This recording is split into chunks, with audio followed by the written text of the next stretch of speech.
Hi friend, मैं श्रीकांत। मैं आज आप once again I am very much thankful to you. You're watching my TV and YouTube video as Sky Clinical Psychologist. Actually आजकल बहुत ज़्यादा कुछ बैक में कुछ ऐसा हैपेंस हो गया लाइफ में, लोगों के साथ काफ़ी डिस्टर्बेंस हो गया। हुआ यूँ कि एक हमारे बिहार का एक उभरता हुआ कलाकार कुछ दिन पहले सुसाइड करके चला गया दुनिया से। बहुत अफसोस हुआ। बेचारा वो जितना ज़्यादा उसका नाम काम करने से नहीं हुआ था, उसके डेथ करने के बाद वो ज़्यादा नाम हो गया, ज़्यादा फेमस है। बहुत दुख की बात है, बहुत अफसोस भी है कि आखिर वो क्यों और किस हालात में वो ये अपना जो स्टेप्स उठाया, उसके पीछे क्या रीज़न थे। किसी को कुछ पता नहीं है। सीबीआई वगैरह जांच कर रही है, सब सोचना चाह रहा है, लेकिन अब तो वो चला गया। लेकिन वो उसके पीछे जाने के बहुत सारे रीजन्स हैं। कुछ प्रॉब्लम ये थी कि उसका कुछ नए काम नहीं मिल रहे थे, कुछ ऐसे प्रोजेक्ट थे जिसमें उसको हटा दिया गया था, या लड़कियों के साथ जिसकी उस गर्लफ्रेंड थी उसके साथ ब्रेकअप होने वाला था या ब्रेकअप हो चुका था, या उसे होना, इसके कारण से वो इस तरह के स्टेप्स उठाए हैं। तो मैं आज आपको एक बड़ा ही इंटरेस्टिंग सब्जेक्ट के बारे में बताना चाह रहा हूँ। मेरे पास कुछ केस भी आए थे ब्रेकअप के बारे में, जो लाइव इन रिलेशनशिप में रह रहे हैं या बॉयफ्रेंड और गर्लफ्रेंड के रिलेशनशिप में रह रहे हैं, उसका भी ब्रेकअप हो जाता है।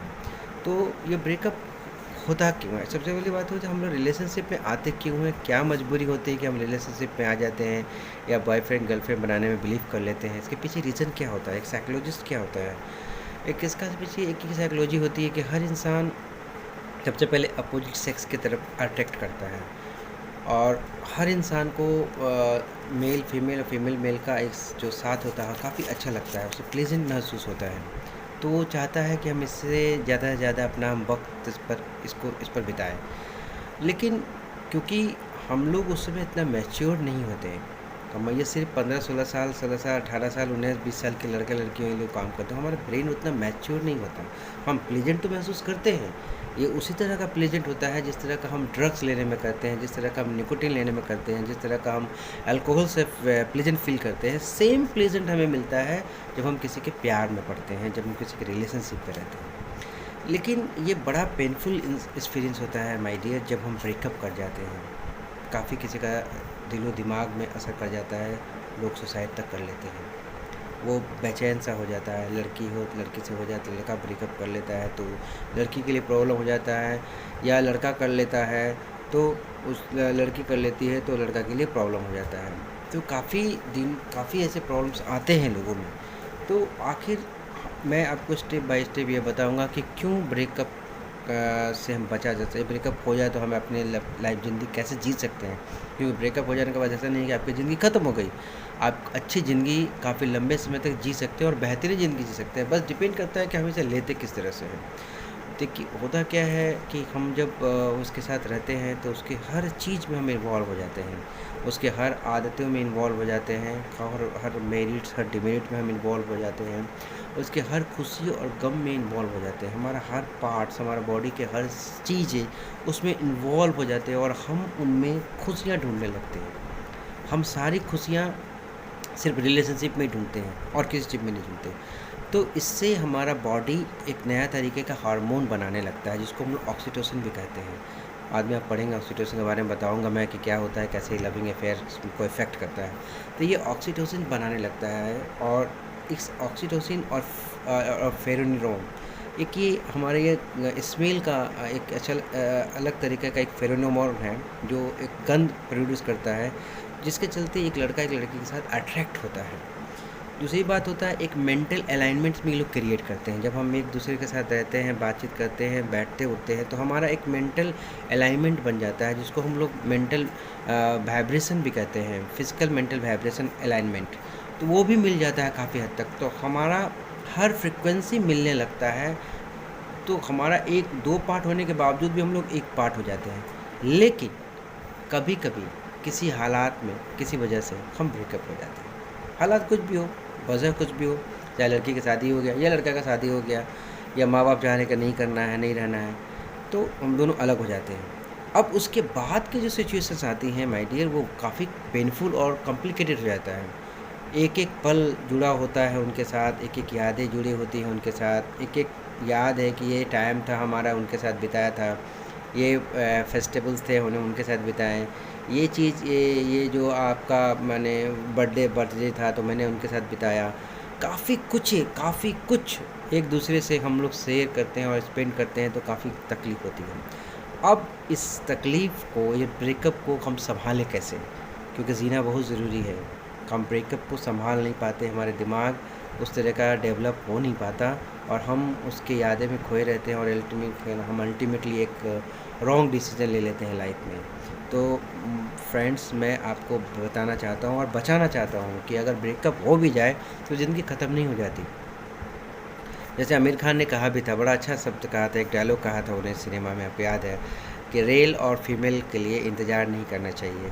कितने रेल आएंगे चले जाएंगे, कितने फीमेल आएंगे चले जाएंगे। तो अपने आप को स्टक मत करना माय फ्रेंड, किसी भी चीज़ के लिए स्टक मत। ठीक है, वो पल था, आपने कहते बिताया, ख़त्म हो गया। अब हमें उस पल्स को निकलना है। हमें कैसे निकलना है, स्टेप बाय स्टेप मैं बताऊँगा। एक्चुअली सबसे पहले हमें अपने आप को मेंटली स्ट्रॉन्ग बना लेना होता है। सबसे पहले अगर आपको पता चल गया कि वो नहीं है और आपके बिताए हुए एक एक पल आपको याद है, तो हम सबसे पहले मेंटल स्टेट करें।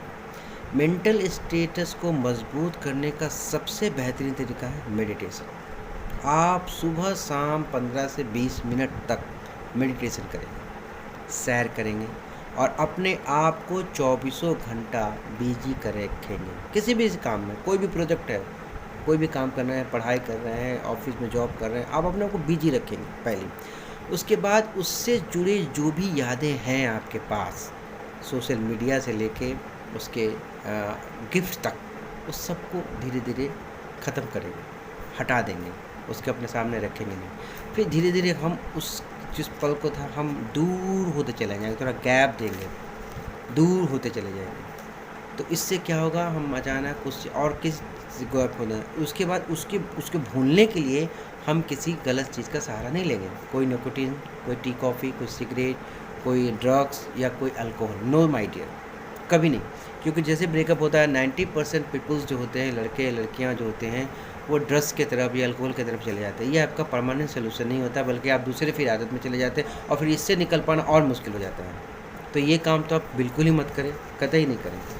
हो सके उसके बाद आप सोचें कि अपने जो दोस्त यार हैं, जिस पर आपका भरोसा है, जिसको कि अपने दिल की कुछ बात बता के हल्का हो सकते हैं, तो उस पर शेयर करें, कुछ उसको राय दें, कुछ उसका राय दें।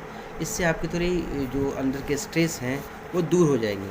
फिर आप रेगुलर सेटअप तैयार करें, खूब 8 से 9 घंटे अपना सोएं, अपना एक रूटीन बना ले लाइफ में कि इतना बजे ये करना है, इतना बजे ये करना है, इतना बजे ये करना है। ये सारी चीज़ों को एक जब पैटर्न आप देंगे तो ब्रेन फिर इस पैटर्न और इस हैबिट को अडॉप्ट करना चालू कर देगा। उसके बाद कुछ भी जितने भी उसके बैड मोमेंट्स हैं, उसके मैंने बताए हुए गिफ्ट्स हैं, उस सबको ख़त्म कर दीजिए, अपने ज़िंदगी से हटा दीजिए। कुछ भी याद नहीं रखें उसका, कुछ भी याद नहीं रखें, कुछ भी रिमेंबर अपने साथ नहीं रखें। लाइफ जो है अब ये अपने आप को बेटर महसूस करें, स्टॉप करें डिटेल मेमोरी। लाइफ को ये मैसेज दें कि उनके बिना हमारी ज़िंदगी बहुत खूबसूरत है, बहुत बेहतरीन है और हम आज जो है काफ़ी इन्जॉय कर रहे हैं। ये give the message to the brain कि I am very very much happy now, I am very very much happy now. सुबह और शाम एफर्मेशन करें, इससे आपको एक प्लीजेंट एक्सपीरियंस होगा, एक प्लीजेंट मोमेंट क्रिएट करेंगे आप अपने आप को। आप ब्रेन को ये पता चलेगा कि आप बहुत खुश हैं, तो ब्रेन और आपको खुश रखेगा। तो इस तरीके के हैपेंस आएंगे, इस तरह के हालात जब आपके साथ गुजरेंगे तो आप अपने आप को तोड़िएगा मत और अपने आप को अकेला भी मत समझिएगा। हमेशा किसी एक चीज़ में एंगेज रखिएगा अपने आप को और सोचिएगा चलो अब ये पल था, ये गुजर गया, ये लाइफ का एक चांसेस था, गुजर गया, अब हैप्पी मोमेंट्स आएंगे। या आप ये सोचिएगा ये ब्रेकअप ने मुझे बहुत कुछ सिखाया, पॉजिटिव लीजिएगा, कभी इसको नेगेटिव मत लीजिएगा। मैंने ये सोचिएगा कि हमने क्या क्या गलतियाँ किया थी जिसके चलते मुझे आज ये देखना पड़ा। उस गलती को रिकॉल करेंगे और उस पर अमल करेंगे, उसको हम कैसे दूर करें और इसको पॉजिटिव में कैसे कन्वर्ट करें, उस पर वर्क करेंगे तो आप अच्छा महसूस करेंगे। फिर कोई गोल है आपके पास, उस गोल पर वर्क करेंगे, कोई टारगेट है तो उस टारगेट पर वर्क करेंगे और कभी अपने आप को अकेला नहीं महसूस करेंगे। हमेशा किसी अगर आपको ज़्यादा लगता है कि उसकी यादें बहुत सता रहे हैं तो कोई इक्विपमेंट्स का सहारा ले लें। जैसे आप कोई बजाना चाहते हैं तो बजाइए, कुछ गाना चाहते हैं तो गाइए, कुछ लिखना चाहते हैं तो लिखिए, कुछ क्रिएटिव करना चाहते हैं तो क्रिएटिव वर्क करें पेंटिंग बनाना चाहते हो पेंटिंग, अपने आप को कोई ना कोई एक ऐसा हैबिट में डेवलप कर लीजिए, ताकि आपका वो जो टाइम था जिसने आपने बिताया उस टाइम को इधर आप कन्वर्ट कर सकते हैं। तो इससे कुछ हद तक नहीं, बहुत हद तक हम निजात पा सकते हैं और एक हैप्पी लाइफ जी सकते हैं। तो ब्रेकअप जो होता है वो आपके ज़िंदगी का सॉल्यूशन नहीं है माय डियर। ब्रेकअप हो जाने पर अपने आप को तोड़िए मत, एक नई ज़िंदगी है, नई ज़िंदगी को जिए और खूब अच्छी तरह से दीजिए, ताकि आपको और खूबसूरत ज़िंदगी जीने का मौका मिले। और मैं कहूँ कि ऐसे ऐसे जो 2-4 लोग अगर आपके संपर्क में आए तो आप उसको बताइए कि भाई ये सब गलत होता नहीं है, चलो मेरे साथ ऐसा हो गया तो कोई बात नहीं है, तुम ऐसा गलती मत करना। तुम किसी चीज़ के रिलेशनशिप में रहो तो एक हद तक रहो, उस रिलेशनशिप में हद से बाहर मत चले जाओ, ताकि टूटने के बाद गम महसूस करें। क्योंकि ये जानते हैं nothing is permanent in life, कुछ भी ज़िंदगी में परमानेंट नहीं होता माय डियर। तो परमानेंट का चिंता नहीं करें, जो है जितना है उससे का फुल से फुल एंजॉय करें। Thank you very much for watching my video. आप ज़रूर से ज़रूर इस पर कमेंट्स करें, इसको शेयर करें और सब्सक्राइब भी ज़रूर करें और बेल आइकॉन का बटन भी ज़रूर दबाएं। अगर कोई कमेंट्स हैं और भी कुछ किसी चीज़ पर वीडियो बनाने के लिए आप चाहते हैं तो प्लीज़ अपने कमेंट्स में अपनी राय लिखें, मैं ज़रूर वीडियो बनाऊँगा। Thank you very much.